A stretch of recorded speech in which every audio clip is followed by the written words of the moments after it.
அன்பார்ந்த எனதருமை யூடியூப் நேயர்களுக்கு வணக்கம். இதுவும் ஒரு முக்கியமான பதிவு தான்.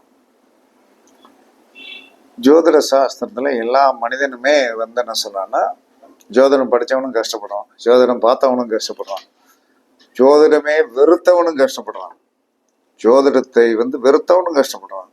அவன் அவனுக்கு தெரியாது ஜோதிடமா இதெல்லாம் அவன் பார்த்துட்டு இருப்பேன், நான் நம்பவே மாட்டேன்மா. நம்பவே மாட்டேங்கிறதுக்கு என்ன சொல்றான்னா, அங்க ஒரு கிரகம் இவனை பிடிச்சி ஆட்டி படைச்சிட்டு. அந்த விதத்தில் மனித வாழ்க்கையில இப்ப பொருளாதாரம் சார்ந்த ஒரு விஷயத்தை பத்தியே பேசுவோம். இப்ப பொருளாதாரம் சார்ந்த ஒரு விஷயத்துல, உயிர்காரகம் சார்ந்த விஷயத்திலையும் மனிதன் கஷ்டப்பட்டு இருக்கான்னா, அவனை ஏதோ ஒரு கிரகம் என்ன சொன்னாலும் தலை மேல உட்காந்து அழுத்தி பிடிச்சிருது. எல்லா கிரகங்களுக்கும் ஒரு எதிராளி என்று சொல்லக்கூடிய ஒருத்தர் இருக்கத்தான் செய்யறான். ஆனால் அவனுக்கு சந்தோஷத்தை கொடுக்கக்கூடிய ஒரு கிரகம் இருக்கத்தான் செய்யும். இத மனிதர்கள் கொஞ்சம் பகுத்து பார்த்தீர்கள் என்று சொன்னால், ஜோதிடம் அழகான அல்வா மாதிரி இருக்கும். அல்வா மாதிரி இருக்கும். கண்டிப்பாக நீங்க ஜோதிடத்தை எல்லாம் குறையெல்லாம் சொல்ல முடியாது. நமக்கு பகுத்து எடுக்க தெரியல. இப்ப ஒருத்தருடைய லக்கணம் அப்படிங்கிறது லக்கணாதிபதி எடுத்துக்கணும். லக்கணம் என்பது எதை குறிக்கும்னா, ஆயில் சார்ந்த விஷயத்துக்கள் எடுத்துக்கலாம். இந்த லக்கணாதிபதி எங்க போய் நிற்காருன்னு பார்க்கணும். அப்ப லக்கணாதிபதி எங்க இருக்காருன்னு பார்த்தோம்னா, அந்த லக்கணாதிபதி எந்த நட்சத்திரத்துல உட்கார்ந்துருக்காருன்னு பார்க்கணும். லக்கணாதிபதி எந்த நட்சத்திரத்துல உட்கார்ந்துருக்காரு. அப்ப லக்கணாதிபதி நின்ற நட்சத்திரம் நம்மளுடைய லக்கணம். ஒரு மேச லக்கணம்னா, மேச லக்கணத்திற்கு உண்டான செவ்வாய் எந்த நட்சத்திரத்தின் சாரம் வாங்கியிருக்காரு அப்படிங்கிறத பாருங்க. பார்த்துட்டீங்கன்னா உங்களை வீழ்த்துவது யாரு, ஜெயிக்க வைக்கிறது யாரு அப்படின்னா, அப்ப இந்த மனிதன் காலையில எழுந்துச்சு கிளம்புறான். இன்னைக்கு நம்ம ஜெயிக்கிறோம்னா நம்மளுடைய லக்கணாதிபதி. நீங்க லக்கணாதிபதி நின்ற நட்சத்திரத்துக்கு உண்டான கேரக்டர் உங்ககிட்ட அப்படியே இருக்கும். என்னுடைய லக்கணாதிபதி மூல நட்சத்திரத்தில் இருக்கும். அந்த செவ்வாய் தோஷம் என்றது சொல்லக்கூடியது அது அப்படியே இருக்கும். அந்த முகவெட்டு அதெல்லாம் இயற்கை. அதை நீங்க யாராலையும் மாத்திக்கிடவே முடியாது. அப்ப இந்த லக்கணாதிபதி இப்ப மேச லக்கணம் அப்படின்னா செவ்வாய் எங்க இருக்காருன்னு பாரு. இப்ப செவ்வாய் என்ன சொன்னான்னா, ஒரு அனுசத்துல போய் உட்காந்துட்டாரு. அது ஏற்கனவே லக்கணத்துக்கு 8ஆம் இடம், அனுசத்துல போய் உட்காந்துட்டு, அனுச நட்சத்திரத்துல போய் அந்த செவ்வாய் உட்காந்துட்டாருன்னு வைங்க. அதை என்ன சொல்றான்னா, அந்த அனுசம் என்று சொல்லக்கூடிய சனியை, அந்த அனுசம் நட்சத்திரம் இருக்கு இல்லையா, சாரம், அந்த சாரத்தை கெடுப்பவன் யார் தெரியுமா? அனுச நட்சத்திரத்திற்கு உண்டான அந்த இவங்களுடைய கேரக்டர் எப்படி இருக்குன்னா, செவ்வாய் தான் உங்களுடைய லக்கணாதிபதி.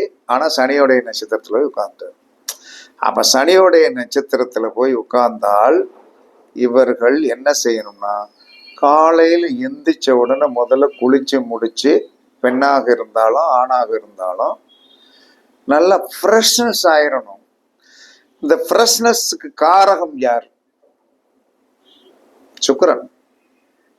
ஃப்ரெஷ்னஸுக்கு காரகம் யாருன்னா சுக்கிரன். அப்ப இந்த லக்கணாதிபதி லக்கணாதிபதி என்பது உங்களுடைய லக்கணத்திற்கு உண்டான ஆதிபத்தியமுடைய அதிபதி. ஆனால் அவருடைய உட்கார்ந்த காலுக்கு உண்டான ஆதிபத்தியத்துலதான், சாரத்துலதான் அவர் செயல்படுவார். அப்ப செயல்படும் போது என்ன செய்வாருன்னா, அவரை ஆண் பண்ணக்கூடிய ஆதிபத்தியம். ஆண்னா பிரகாசம், சுவிட்ச போட்டோன்னு லைட் எரியும். அப்ப அந்த சனி, லக்னாதிபதி செவ்வாய், ஆனால் சனியோடைய நட்சத்திரத்துல, அந்த சனியை டியூன் பண்ணி விடுறது யாரு அப்படின்னா சுக்கிரன். அப்ப இவங்க காலையில எந்திரிச்சவன என்ன செய்யணும், அப்படியே என்ன சொல்றான்னா, பல்லு விளக்காம டீ குடிச்சு, அதுக்கடுத்து என்ன சொன்னான்னா, சில பேர் என்ன செய்வாங்க தெரியுமா, சாப்பிட்டுட்டு தான் என்ன செய்வாங்க, குளிப்பாங்க. இப்படி இருக்கிற கேஸுகள் இருக்கு. இது வெளியே தெரியாது. அப்ப லக்னாதிபதி நின்ற நட்சத்திரத்தை வெளிச்சத்திற்கு கொண்டு வருவது யார்? அதே இப்ப நம்ம செவ்வாயோடைய லக்கணத்தில் பிறந்து செவ்வாய் அனுச நட்சத்திரத்தில் உட்கார்ந்துருக்கிறார். அனுச நட்சத்திரத்தில் உட்கார்ந்துருக்கிறதுனால இந்த நபர் சுக்கிரனுடைய ஆதிபத்தியமுடைய பெர்ஃப்யூம்ஸு, அதற்கடுத்து முகத்தை பளிர்னு நல்லா ஃபேஸ் வாஷ் பண்ணி நல்லா சந்தனம் குங்குமம் வச்சு நீட் பண்ணி இருந்தாச்சுன்னா அந்த லக்னாதிபதி நின்ற நட்சத்திரம் விளக்கு மாதிரி நல்லா எரியும். சிடுன்னு இருக்கக்கூடாது, சிடுன்னு இருக்கக்கூடாது. சனியை கெடுப்பது யாரு தெரியுமா? சனியை கெடுப்பது எப்பயுமே செவ்வாய். சனியோடைய நட்சத்திரத்தை கெடுப்பது, சனியோடைய நட்சத்திரத்தில் இருக்கின்ற கிரகத்தை கெடுப்பது செவ்வாய் தான். அந்த ஆணவம் இருக்கக்கூடாது, அகம்பாவம் இருக்கக்கூடாது, மண்டக்கருவம் இருக்கக்கூடாது. இது யாருக்கு? செவ்வாய் என்ன சொன்னா மண்டக்கருவம் தான். அந்த மண்டக்கருவம் அப்படியே இருக்கும், அதை மாற்றலாம் முடியாது. அப்ப அந்த மண்டக்கணத்தை விட்டு விட வேண்டும், மண்டக்கணத்தை விட்டுறணும். ஏன்னா இவர்களுக்கு என்ன நடக்கும் அப்படின்னு தெரியுமா? எப்பயுமே சேமத்தை பிடிக்க மாட்டான், வதத்தை பிடிப்பான். மனுஷனுடைய இயல்பு என்ன தெரியுமா? தன்னிடம் தனக்கு வருகின்ற சேமத்தை பிடிக்கக்கூடிய சக்தியை தெரிஞ்சு வச்சுக்கணும். தனக்கு வதம் கொடுப்பது பப்ளிக்ல என்ன தன்னை ஒரு பெரிய மாசு கணக்கை காட்டி கீழே விழுத்தாட்டிடும். அப்ப 4 என்பது சேமம், 7 என்பது வதம். அப்ப ஒவ்வொருத்தரும் தங்களுடைய வாழ்க்கையில் இதே மாதிரி 2 கூடிய ஒரு நட்சத்திரத்தில் பணம் அவன் தாராபலன் உட்கார்ந்துருக்கான், தாராபலன் இல்ல, அந்த நட்சத்திரம் இயங்கணும். இப்ப 2 குடையவன் என்று சொல்லக்கூடிய ஒரு கிரகம் ஒரு புதனுடைய நட்சத்திரத்துல போய் உட்கார்ந்துருச்சுன்னு வைங்க. அப்ப புதனுடைய நட்சத்திரத்துல ஒரு கிரகம் உட்கார்ந்துருச்சுன்னா உங்களை என்ன சொல்லலாம்னா ஆப்ரேட் பண்ணக்கூடிய சக்தி யார்கிட்ட இருக்குன்னா சூரியன்கிட்ட கொடுத்துட்டான். புதனுடைய நட்சத்திரத்தை ஆப்ரேட் பண்ணக்கூடிய சக்தி, பிரகாசப்படுத்தக்கூடிய சக்தி யாரிடம் இருக்கிறது? சூரியனிடம் இருக்கிறது. அப்ப நீங்க போய் என்ன சொன்னா, யார் ஒருவருடைய 2 குடையவன் என்று சொல்லக்கூடிய கிரகம், எனிஒன் யாராவது இருக்கட்டும், 9 கிரகத்துல ஒருத்தன் தானே இருப்பான். புதனுடைய நட்சத்திரத்தில் போய் உங்களுடைய 2 குடையவன் உட்கார்ந்து விட்டால் நீங்கள் சூரிய நமஸ்காரம் கண்டிப்பாக பண்ணணும். சூரியனுடைய ஆதித்ய கிருதயத்தை கண்டிப்பா சொல்லணும். அப்ப ஆதித்ய கிருதத்தை கண்டிப்பாக சொல்ல சொல்ல சொல்ல சொல்ல சொல்ல என்ன சொல்றான்னா, நீங்கள் கண்டிப்பாக அன்னைக்கு பொழப்புக்கு உண்டான காசை யாரு கொடுத்துருவா? சூரியன் கொடுத்துருவார். ஏன்னா அங்க அவருடைய சுச்சி எங்கிட்ட இருக்குன்னா புதனுடைய நட்சத்திரத்துடைய சுச்சி சூரியன் இருக்கு. ஆனால் புதனுடைய நட்சத்திர காலில் இருக்கின்ற அந்த கிரகத்தை வீழ்த்தக்கூடிய சக்தி யாரிடம் இருக்கிறது என்று சொன்னால் ராகுவிடம் ஒப்படைச்சு விட்டார். வதம். அப்ப புதனுக்கு சேமத்தை கொடுப்பது யார்? புதன், கேது, சுக்கிரன், சூரியன். புதனுக்கு வதத்தை கொடுப்பது யார்? புதன், கேது, சுக்கிரன், சூரியன், சந்திரன், செவ்வாய், ராகு. அப்ப உன்னுடைய தனஸ்தானாதிபதி என்று சொல்லக்கூடிய அந்த கிரகம் புதனுடைய நட்சத்திரத்தில் இருந்தால் நீ காலையில 10 மணிக்கு ஆபீஸுக்கு போனவன் பேராசைப்படாம உட்காந்து, பேராசையை தூண்டி விட்டுருவான். யாரு? ராகு பேராசைக்காரன். பேராசையை தூண்டி விட்டுருவான். அப்ப பேராசையை நம்ம என்ன சொல்லலாம்னா தூண்டாத அளவுக்கு அமைதியா இருக்கணும்.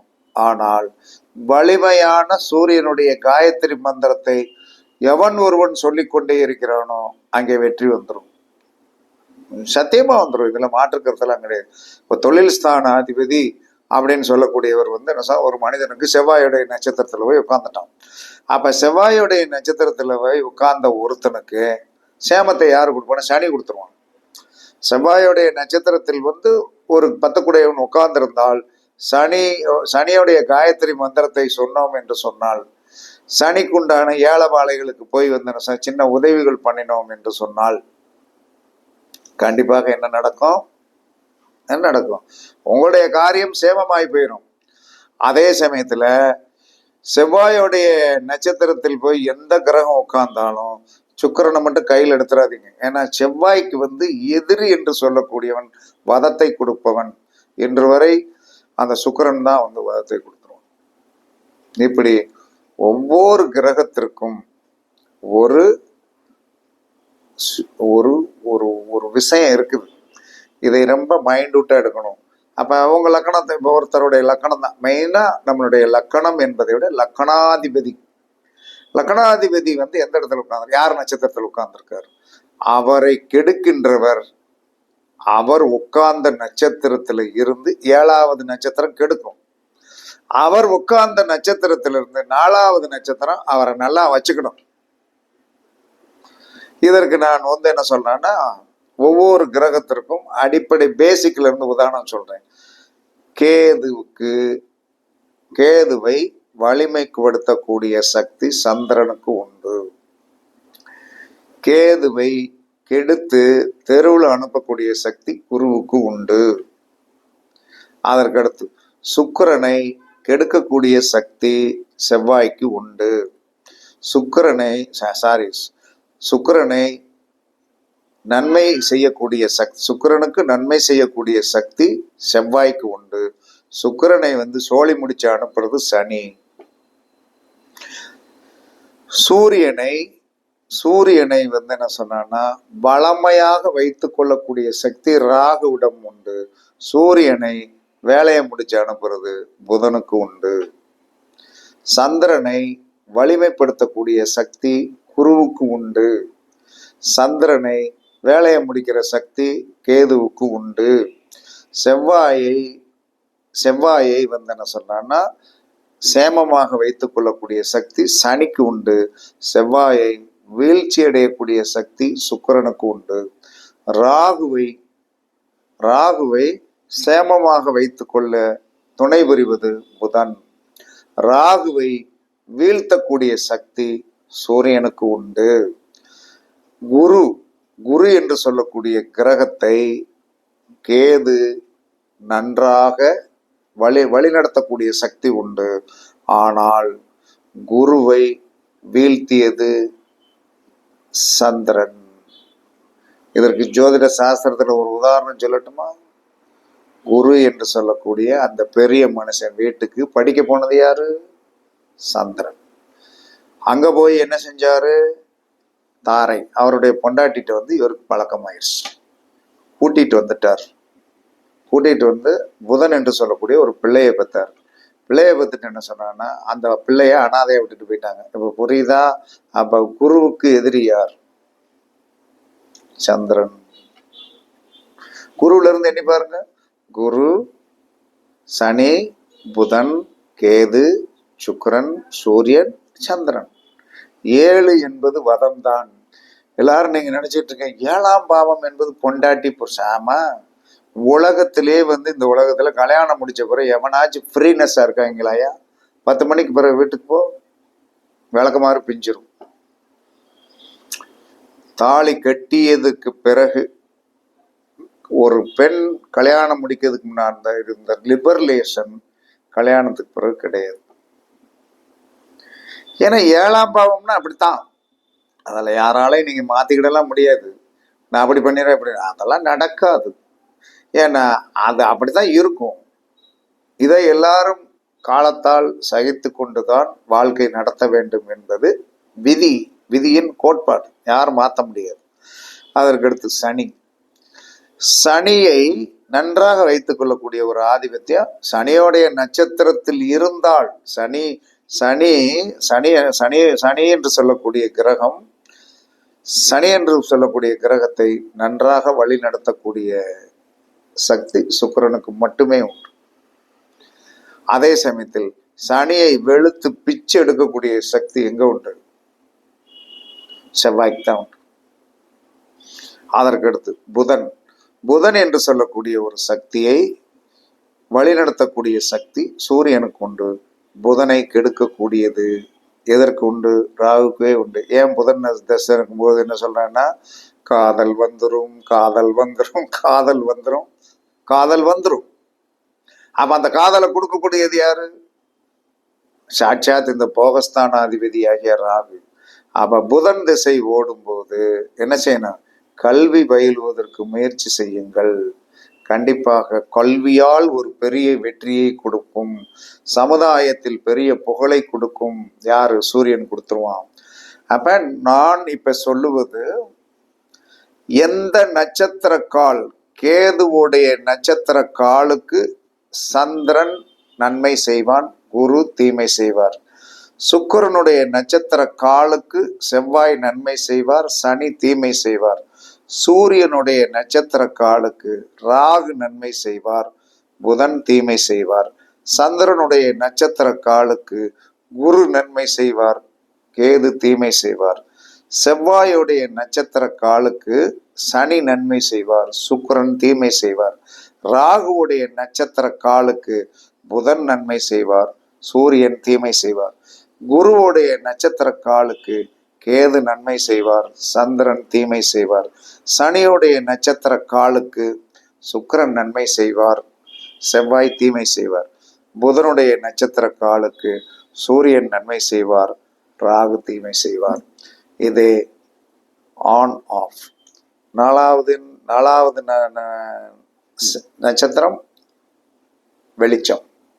ஏழாவது நட்சத்திரம் சிறைச்சாலை அப்படின்ட்டான். இது ஜோதிடத்தில் இதை எடுத்து இப்படி பகுந்து நம்ம எல்லாரும் நினைச்சிட்டு இருப்பான், உங்க ரெண்டு கூடவே இருக்கான்னு வைங்களேன், யார் சாரையா வாங்கியிருப்பான் அவன் அப்படிங்கிறத ஒண்ணு எடுங்க. யார் சாரம் வாங்கியிருக்கானோ அந்த சாரநாதனுடைய நட்சத்திரம் இருக்குல்ல. இப்போ ஒருத்தர் புதன் ரெண்டு குடையவன், ஒரு ரிஷப லக்னம் எடுத்துக்கிறேன், புதன் ரெண்டு குடையவன். அந்த ரெண்டு குடையவன் என்ன சொல்லலாம்னா ஏதாவது ஒரு நட்சத்திரம், இப்போ சூரியனுடைய நட்சத்திரத்துல உட்கார்ந்துருக்காரு, உத்தரத்திலே உட்கார்ந்துருக்காருன்னு வைங்க.